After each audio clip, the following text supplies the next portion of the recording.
Bhojpuri power star Pawan Singh की धर्मपत्नी ज्योति सिंह मनाई तीज। और देख सकते हैं कि ये तीज के दिन भी कितना ज़्यादा उदास लग रही है, इतना ज़्यादा कि पवन सिंह शायद कभी सोच भी नहीं सकते कि वो कितनी सारी लड़कियों की ज़िंदगी तबाह की है। और आप इस वीडियो में देख सकते हैं कि पवन सिंह अपने धुन में मस्त हैं और किसी और के सेवा में भी व्यस्त है। नमस्कार दोस्तों, राधे राधे। आई होप आप सब लोग अच्छे होंगे, मस्त होंगे, स्वस्थ होंगे। अगर चैनल पर नया है तो चैनल सब्सक्राइब करके एक प्यारा सा लाइक कमेंट जरूर करें।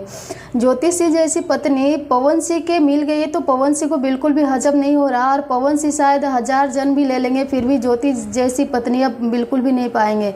जो पत्नी मर गई, जो इस दुनिया में नहीं है, उसके लिए कहीं भी जा कर के आंसू बहाते हैं, वो भी देखावटी आंसू। और जो पत्नी जिंदा है, दर दर भटक रही है, ठोकरें खा रही है, एक चुनाव के लिए द्वारे द्वारे जा कर के वोट मांग रही है और तीज करती है तो इतना ज़्यादा उदास होकर के कि सब लोग हैरान हो जाता है, सोच में पड़ जाता है कि ये आखिर पावर स्टार चाहते क्या है अपनी पत्नी से, कि ज्योति सिंह इतनी ज़्यादा खूबसूरत है, प्यारी है, संस्कारी है, फिर भी पवन सिंह अपने साथ क्यों नहीं रखते। जब ज्योति सिंह तीज करती है तो इतना ज़्यादा उदास देख करके कि भोजपुरी के पावर स्टार होने के बाद भी अपनी पत्नी के साथ इतना घटिया बर्ताव कर सकते हैं, तो आम जनता क्या करेंगे। जो पवन सिंह के फ़ैन हैं, जो उनको चाहते हैं, उनसे कुछ सीखते हैं, वो क्या सीखेंगे पवन सिंह से। तो पवन सिंह को इस बात पे थोड़ा ध्यान देना चाहिए, नहीं तो पवन सिंह के ये जो घमंड है वो इतना जल्दी चूर होगा कि पवन सिंह को पता भी नहीं चलेगा और वो यूं चुटकी में बर्बाद होकर रह जाएंगे।